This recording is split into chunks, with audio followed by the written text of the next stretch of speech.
Hey Enneagram friend, this is Abby Rodriguez, your certified and IEA accredited Enneagram teacher and coach. In this space, I'll give you a sneak peek into real live coaching sessions and teach you how to apply the wisdom of the Enneagram into your life for personal growth. The invitation each episode is to take on a posture of curiosity about yourself and others, so that you can shift from merely surviving to fully thriving in your everyday life. Visit my website at abbyrodriguez.com and listen into this episode to learn more. Today, I share the coaching space with an Enneagram 8 that desires to communicate well with her spouse, who leads with Type 2. We explore how vulnerability comes up for Type 8s in personal conflict, and really the common misconception that all confrontation is just easy for 8s, because the reality is it's not. We also take a look at the movement that Type 8 experiences to Type 5 as a stress point. We explore how that can be a way of retreating for the Type 8, but how it can also be a tremendous resource for Type 8s to step back and really recover. Okay, friends, let's listen in with compassion and curiosity to my coaching conversation with our Type 8. Okay, well, thank you so much for coming into the coaching space. It's really great to get to connect. And also with a fellow 8, that's a great space for me because I lead with Type 8 too. Oh, yes, that makes me so happy. I was wondering what type you were. That's awesome. Yep. So I'm curious, as we come into this space, what feels most helpful for us to explore or kind of focus our time on? Yeah, I was thinking about that, and I actually asked my husband because I feel like he gives me insightful, he's a 2, insightful assistance a lot of the time. And I was originally thinking rest, but then I asked him and I was like, I do feel, yes, rest for me will always be a never ending, battle, I guess. Yeah. I don't know what other word to use. I'm just always pursuing rest because I know I need it.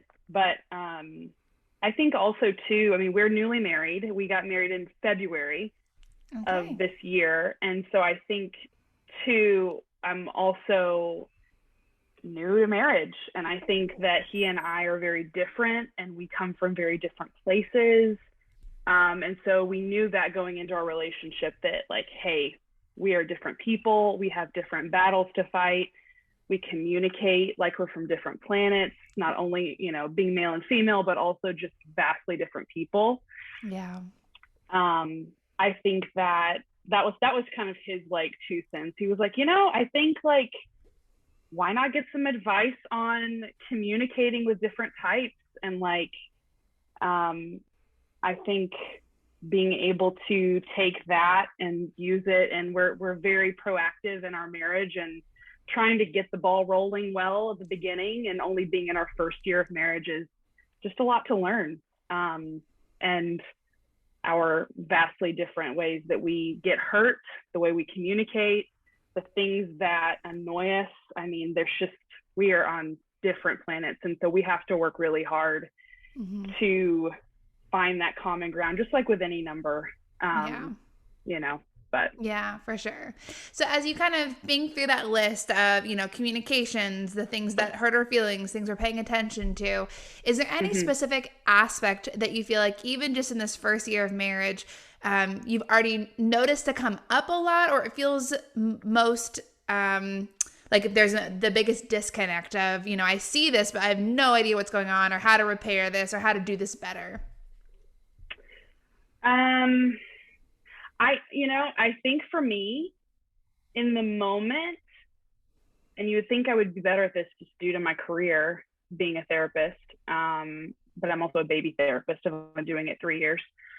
But slowing myself down, I think in the moment, when we are in a conflict, which, we usually wrap them up pretty quickly. We tend to, if we get into some kind of argument or disagreement, or someone gets their feelings hurt and it kind of starts the conversation, it doesn't last very long, but it can be fairly explosive. And usually for me, and I think for him as well, but me in particular, slowing myself down, even when it's not just him, but if it's a conversation with someone else, or I'm listening to someone else, I'm not usually jumping to interrupt or to correct them, but usually internally, I immediately am going to judgment. I'm going to my first response. What is that emotion? And I kind of take it and run with it when it comes to my thought process. So I feel like if anybody gets the initial verbal spout, like, if I ever blow up on anybody verbally, it's probably him. I'm a little bit of a people pleaser. I don't like to admit that, but that 9 wing is pretty strong for me. So there's that never ending battle between the 8 and the 9. But yeah, I would say slowing down for me in the moment to where I can identify what I'm going through and what I'm feeling.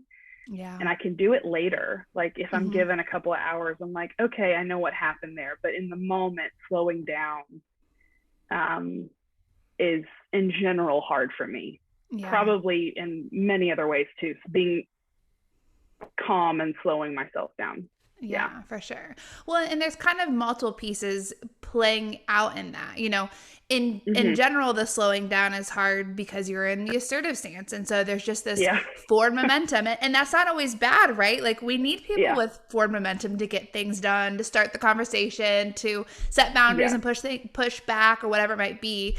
But that quick momentum happens not just when you're being productive. It also happens when you're having a feeling or reacting to something, especially if, the other piece it sounds like that's happening is that body triad coming online of having a visceral reaction to things, right? Where you just feel it in your bones and it's a lot. And it's kind of this too muchness that the body triad feels. Yeah. Yes. Yeah. And so when you feel it, you just respond and it's this quick, reaction. And if that reaction is not a tender one, it's an anger or intensity one, it's very easy to kind of get it out there very quickly. How does that lean into your experience as I share that? Oh, completely. I feel like, I can feel my face, like even responding just to like the truth. But I 100% will have physical responses to, and I think for me, showing up in the mental health side, I've only recently been realizing like there's some anxiety at play. I've never wanted to call it that because I think calling something anxiety to me is like, oh, you're afraid of something. Like, how dare you be afraid of something? Which I do think can show up in my relationship sometimes too. But yeah, there is a visceral like chest tightness. Sometimes it shows up in my stomach and I will like actually have stomach aches. Which I know for that body triad is pretty common. But explaining that and translating for myself is definitely something I've had to learn how to do since getting into a committed relationship. And it's both of our first. We didn't start dating or jumping into the dating world until we were in our late 20s. And so it's a lot of learning and it's good, but yes, it's good. And also there's a lot of learning, right? Such a hard learning curve. And just being okay with being a little bit, a lot exposed. Very much all of that physical stuff for me kind of feels like I've got all of my nerve endings exposed. But he's a safe person and I'm thankful for that. But it's this safe space to be vulnerable, to be able to name some of those emotions as they're coming up, especially the more tender ones like being nervous or scared or even sometimes insecurity comes in that place when we finally have an awareness of it, because it's harder to access that with the type 8 structure. Like the type 8 structure just filters it out.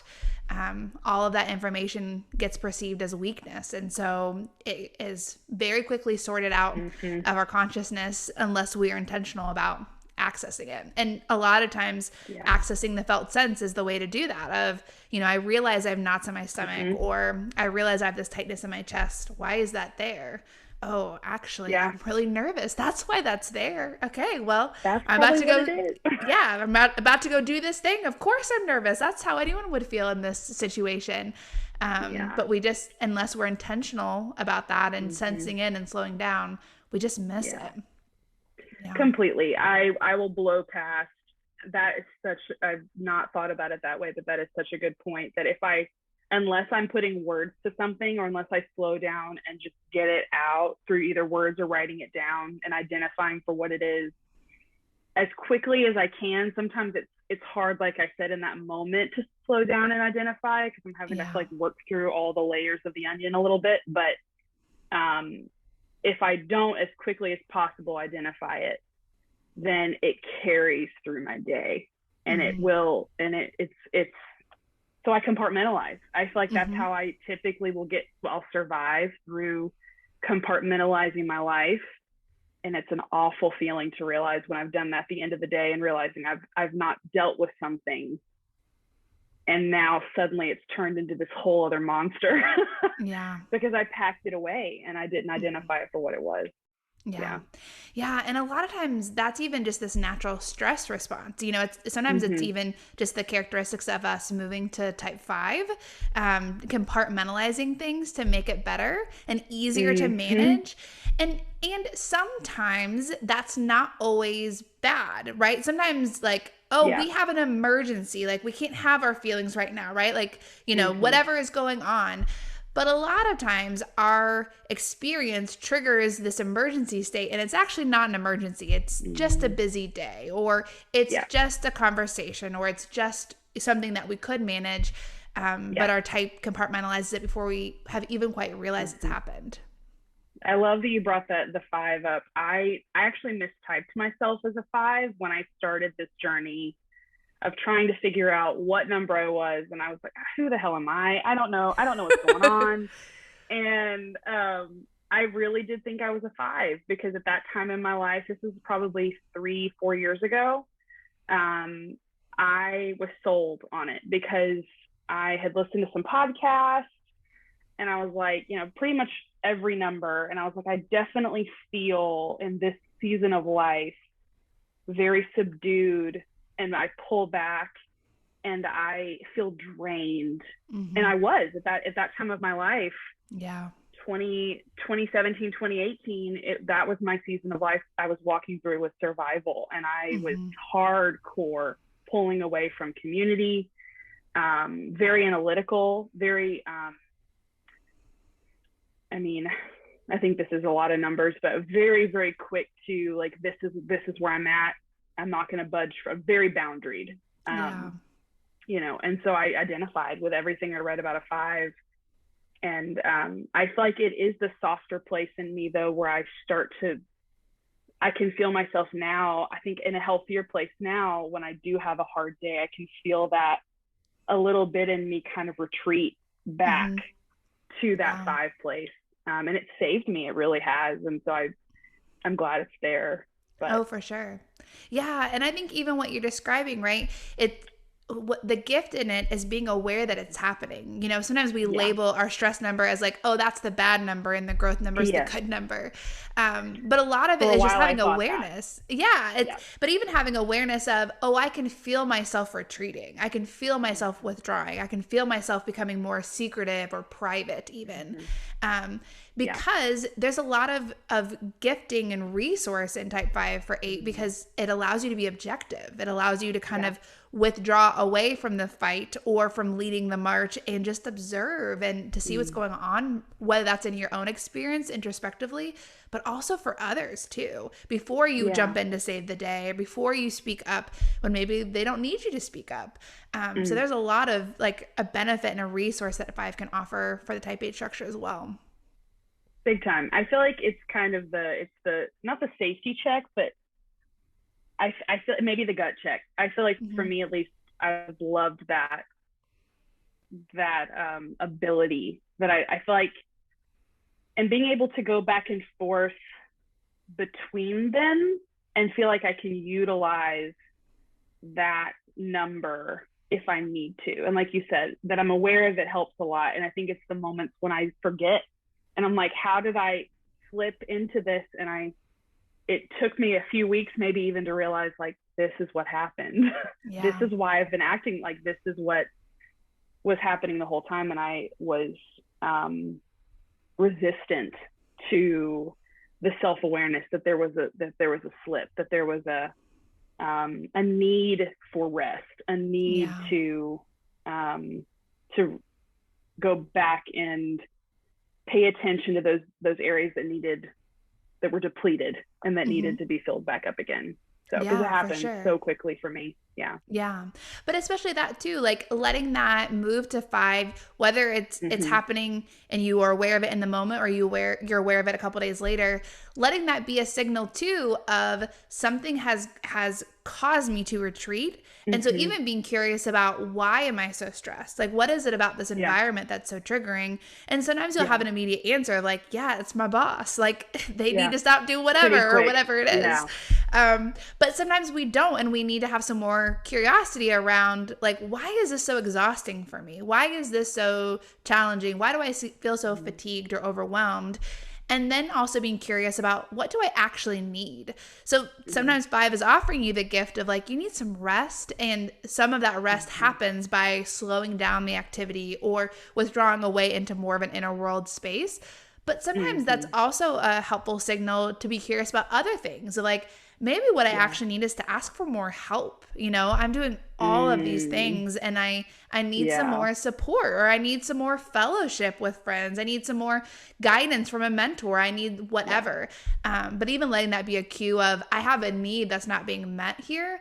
What is it? What's going on for me? And how do I actually make some steps towards that? Because that's also that vulnerability space for type 8, right? And so it takes some more momentum to kind of get into there. It's not so easy.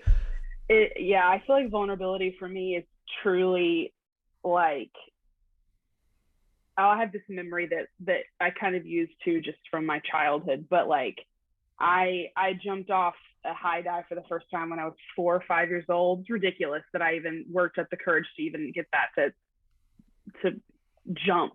But I feel like I use it now. I feel like it's something in me where I'm like, okay, this is one of those moments. And I feel like vulnerability for me is one of those moments where I have to work up the courage to do it. And then when I do it, it is a full-on sprint, blind faith. And when I jump, it's great when it lands, when there's no splash, when I don't belly flop and someone is there to reciprocate the vulnerability. I think I pulled back when I feel, and this is when I had mentioned, just adult friendships being difficult sometimes, especially when I'm having to create them as an adult and it's not an old friendship, it's a new one where I'm not quite sure, how's this going to land if I jump and run and I'm trying to be vulnerable with you and it doesn't stick. And then I'm like, oh, maybe I should be more cautious, and then I start pulling back. So vulnerability is a hard one. It is. And sometimes even everything that you're describing, your type is doing that subconsciously without you even knowing it. Sometimes people will have these conversations of like, I feel like I just can't connect, or I feel like I can't do whatever. And everything you described is happening below the surface and they're not even aware of it. So I say that as a, like, at least you're aware of it, right? Because then you can begin to do things with it of, okay, I can feel myself becoming more guarded. I can feel myself leaning back instead of leaning in. And then sometimes that's a cue of, okay, I'm okay with that, right? There is something I'm picking up on, and it's okay that I feel a little nervous. Or maybe that's an invitation to actually lean in a little bit more and take more of a risk, or whatever feels like it's coming to mind. And that boundaries don't have to be I think that is my safety net a little bit, where I'll preach boundaries are so great and they're good for you and it's awesome and boundaries are everything. And then I'm realizing you have let boundaries become your everything, to the point to where vulnerability has been sacrificed a little bit.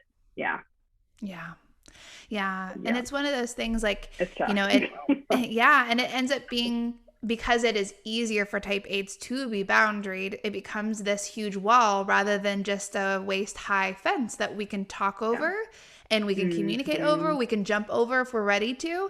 But we build it so high that we actually can't communicate over it or see over it. Or if we want to take the leap, it's like we have to tear down the wall to get over it. That is a great picture. I do the wall picture. I feel like I use that even my husband. And I think it means different things to us. Like a wall for him looks very different as a 2, and he's put it up for different reasons. And that has been a very relatable imagery for us to use between the two of us. And I love that when we started dating a while back, I mean, it was something that when we started talking about our Enneagram numbers, he was, was like, it's so interesting to me that, his number of disintegration, is that what we call it? Yeah. So, and you can just say like your stress and security lines. Yeah. Stress and security. Yes. Thank you. I feel like I've heard it so many different ways, but yes. His is an 8, he goes to 8 in stress, and I go to 2 in security. And I just think it's really funny how we kind of play off of each other's behaviors and motivations a little bit. And we're able to identify in each other. Like if he's having a bad day, I'm like, I get it. Like I understand. I'm really relating with this. And I look to him, and he identifies those really positive behaviors in me when I'm feeling secure in myself, and I look more like him. It's really, it's a cool thing for us. But yeah, for sure. Well, and I'm sure even, you'd mentioned a little bit into the conversation of having these bigger, like these big interactions or maybe conflicts. I don't remember the language you use, so sorry, I'm adding into it. But I do wonder if some of that you might identify as his movement to 8 and getting some more of that big energy, and then you already occupying that, and it's just kind of meeting in that. Does that feel like it resonates? That totally resonates. And I honestly, the word that just popped into my head was, I almost feel offended a little bit that he dare come into my space of like, this is mine.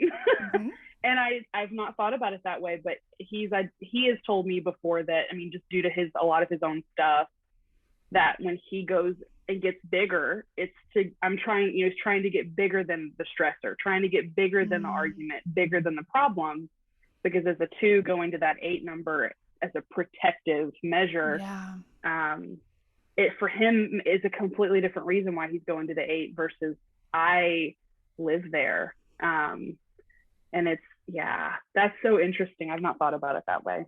Yeah.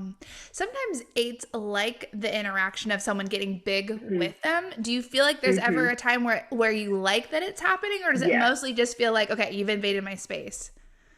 I would say in an argument, when there's conflict, I don't love it. When it is a passion, like when he gets excited about something and he's really passionate about a project or super motivated, really in charge, like I love that. I think that's where it's productive. Maybe at least in my mind, it feels like a productive energy. I feel like we could get anything done. I mean, that's a cool dynamic to have. But yeah, I guess it is when I see it more when it's just a conflict. Yeah. Well, and I wonder if part of that is when it is a conflict that is not, you two against the world, but it's you two feeling against each other. That is actually, even though it falls into conflict, it's a vulnerable space. And so I wonder if some of it is like you're coming in too big and I'm vulnerable, and like it's too big for me. It is scary. I mean, that is when I think feel my smallest. Yeah. And maybe I think vulnerability does make me feel small, just physically small, emotionally small. My voice, I think, gets smaller. There's a lot of things, like I will withdraw quite a bit in conflict. And so that does make sense that it is kind of, it almost feels unnecessarily big, but I feel like he probably, it's not as big as it seems just because I feel so much smaller. My stance has changed so much within conflict. Yeah, because, sometimes I think we make these, these stereotypical remarks about 8s of like, they just love conflict or whatever. They love the debate. They love to argue. Yes. Yeah. And I'm sure there's lots of eights that love a Yeah. good, mental exercise around debating, blah, blah, blah. But when Yeah. it is something Yeah. personal, a lot of times Mm-hmm. eights show up with more, it's almost that five energy of Mm-hmm. retreating. And I wonder if even as you describe it, it sounds like, you guys are chasing each other across the diagram, right? He is running from 2 Yeah. to 8 and you're going from 8 to 5. And it's almost a Mm-hmm. sense of like being chased across the diagram, and it doesn't feel very good. And it probably Completely. doesn't feel No. super Yeah. great to him either. No. Yeah, definitely not. And we, of course, being the numbers that we are and just the people that we are and the backgrounds we come from, the experiences we have in our families, I feel like we both are always so very motivated to wrap up a conflict and to find resolution and to move forward. And so, I mean, yeah, just the parents we both grew up with, the families we grew up in really motivate us to do that and to just work our marriage well as much as we can and to just talk about stuff. So I feel like it is an active, like you said, I mean, we're not passive when it comes to solving an issue. Yeah. And so I feel like it does tend to happen very quickly, and it is explosive at times, or at least it feels like it. Yeah. But neither one of us are big fighters when it comes to that. And so it feels big, but it's like, okay, we have to fight for this. Like, this is big, this is important. And it brings out the most vulnerable in us, and it brings out the most insecurity. Exposing those nerves, figuring out, okay, where are those spots that we need to be aware of in each other? Yeah. And it does make sense that I would retreat to 5 and he advances to 8. Yeah. That's kind of how it feels. Yeah. Yes, like he's on the offense, you're on the defense. Completely. Yes. Yeah. Which is not us in our, actual Enneagram numbers. So yeah. When you describe this interaction, you've used the language of at times it's explosive, but then you've also articulated how but we're committed and we don't let things linger. We're going to have the conversation. We're committed to that piece of it. Is there something about the way that you guys come face to face in conflict that you want to be different, or do you feel like you're just describing what is and it's kind of okay? I would say that we're more okay than not when it comes to being in the midst of conflict, and being very vulnerable. And I like that you use that reframe of just, I feel like for us, conflict is vulnerability. Yeah. And I think that I think what we would like to just keep getting better at is slowing down enough to the point where the explosive moments are far and few, but they're not often. Usually happens when one of us just isn't being super aware, like self-aware in the moment, and it's a quick interchange, and the other person takes it quickly, very personally, and then just spouts something back off again. And so I feel like if we both go into it knowing, okay, we're in a conflicted space right now, and usually if it's not late at night, late at night, we're both tired, we're less likely to slow ourselves down. I think I would love to change that. I think if we're in a space where we know things aren't going to go well, probably not going to have a great productive argument at 11 o'clock at night. Yeah. Being able to wrap that up, or find a space for it elsewhere. That's something we haven't learned how to do yet, is to how to move. I don't know how to navigate it when it's just not going to work out well due to timing and just energy level. So. Yeah, for sure. I mean, even as you talk through it, right, there's always this the advice of don't go to bed angry or whatever. When my husband and I were getting married, we had friends that were, in their 40s, they'd been married forever. And they're like, our number one advice is to go to bed angry, to wake up in the morning, have breakfast and coffee, and then talk about it. Because nothing good happens in the evening when you are tired and you are exhausted from the day and you're hungry and you just want to go to bed. That's been true, right? Because it's It's like the worst of ourselves when our basic needs are not met, like sleep and food and whatever. I wonder if even as you're talking through this, of these moments when you're realizing, or maybe even you both are realizing, okay, this is important. We need to talk about this, but this is really not a good time. I wonder if instead, if you could articulate that to some extent and make an agreement to bring it back into the conversation later. Even the sense of, hey, I care about this. I didn't not show up in the way that I wanted to, or I see how this is a concern. I'm not sure how to fix it, or whatever language is applicable. And then to almost extend this olive branch of, I want to have this conversation because I'm committed to doing this well with you, but I don't think right now is a good time. Can we do this tomorrow after work? Can we set aside time on Saturday to go get coffee and take a walk? Can we do whatever? Because sometimes in this, for you in this vulnerable space, but then also for him, if he's getting pushed into this stress space, there's just this urgency of, I'm so uncomfortable. We have to figure this out now. And I wonder if you, and having this conversation before there's another conflict, right? Where it's even ground. We're not fighting about anything. We're not concerned about anything. We've just made this agreement of like, here's our terms of engagement that we will have later when this comes up. And we will know, because we've already talked about it, that this is okay, that there's no one is avoiding something. No one is giving up on this. This is just us doing this in a sane way, so that we are not, we're not coming into this imbalance in the conversation before we even started. How does that land as I kind of talk through that?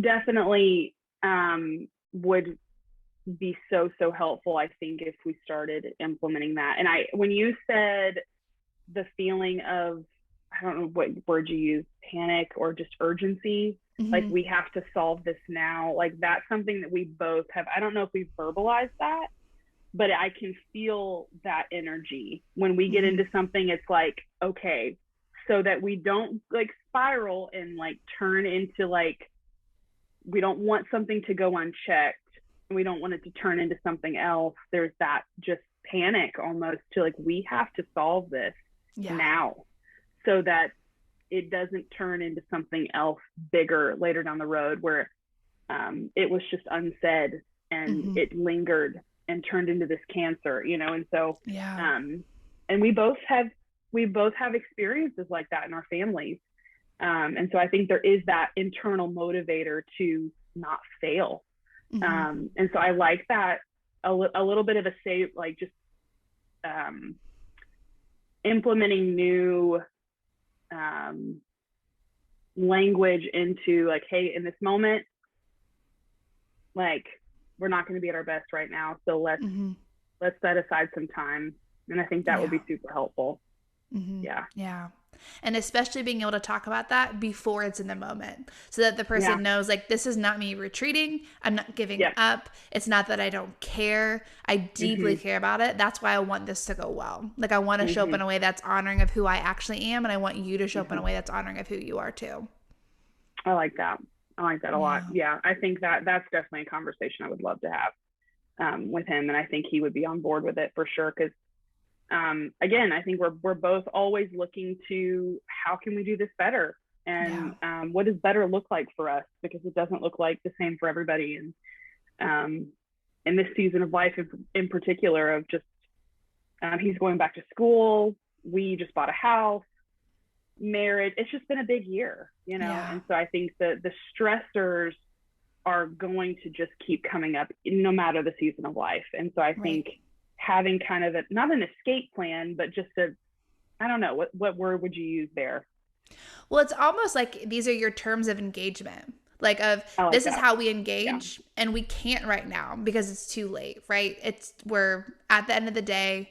But it's also too, it's the sense of, I don't know. I mean, I'm trying to think of a better word than escape, but it's almost this like, containment in some way of like, I am not trying to snuff this out. I'm not trying to get rid of this. I'm not pushing it on the rug. I'm not belittling this. I want to take what is here. I want to contain it for us to come back and open up tomorrow. And we both agree that we will come back. We're going to put this in a box and we're going to come back and we're going to open it again. And we're going to have probably less reactivity because we have fresh eyes. We've had some space. You know, it's so hard with the type 8 structure. And I think for all the types in different ways, I mean, you just feel things so big that your best conversations where you can posture yourself with honesty, authenticity, humility, a willingness to apologize is not in the moment when you're angry because you're just so flooded. You have a way better conversation if you come to it the next day. That's still honest. It's not a fabricated, I've thought about how to get out of this. It's an honest rendering, but all of the rage, so to speak, has subsided. Yeah. And I realized just now that I think he's probably, just because I live with him, I'm with him every day.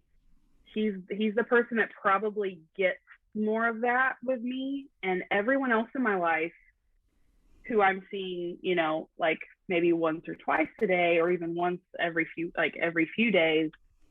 If I have a conflict with someone else, usually I do have that built-in time to where I'm like, okay, I'm not going to see him again until like next week. And that interchange wasn't great, or I feel like something came up and I need to deal with it so that the next time I talk to them, I do have that built-in time. Yeah. But with him as an 8, it's like you get it all the time, and I'm so sorry about that. Yeah. So I do find myself apologizing a lot because I feel like it is a lot, and we definitely have had that conversation often of, hey, you know, we're not too much for each other. And that's a big, big lie that I believed about myself growing up, that I was too explosive or too much or too loud or too passionate. And so I worked on dialing myself back quite a bit. Yeah. But what a gift, though, to say, like, we're not too much for each other, right? No. We have these moments that we might react bigger than we needed to, or we didn't realize the way that we came off. We were just excited. But just this, I think there's so much warmth and comfort in that space of like, I know no matter what, that I'm not too much, and we will come back and restore this. Even if things feel fractured, we'll repair it. You know, just this deep awareness of like, he's not going anywhere and he knows I'm not either. Right. That's like the genuine underlying commitment. Because if we're anything, we're committed. Like if 8s are anything, we are, and I do love that. And I think that has been something that has kept it's felt very secure and safe, that I knew that whenever I did get married, if I chose to do that, then I felt like, okay, you can, if you find someone who's also willing to be in this with you long term and they are committed, like, you're going to be okay because you're going to fight for it and you're not going anywhere. So I love that. I love that. The gifts of the type 2. Seriously though, like, he's incredible, and he's one of a kind for sure. Okay.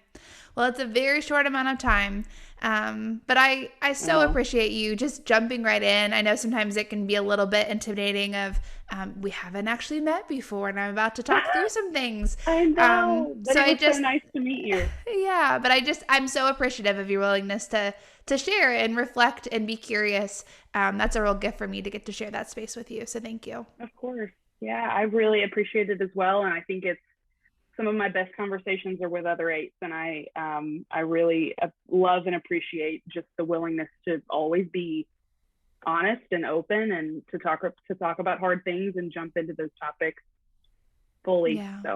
Yeah, for sure. We need those voices too. We do. Yep. Okay. Well, I hope that you have a great rest of your night, and I hope this isn't the last time I get to share an Enneagram space with you. I hope we get some more in the future for sure. Thank you, Abby. Okay. See you later. See ya. Hey, Enneagram friends. Right now, I am forming type groups of people that are learning together in kind of a workshop style, but they're all the same Enneagram type.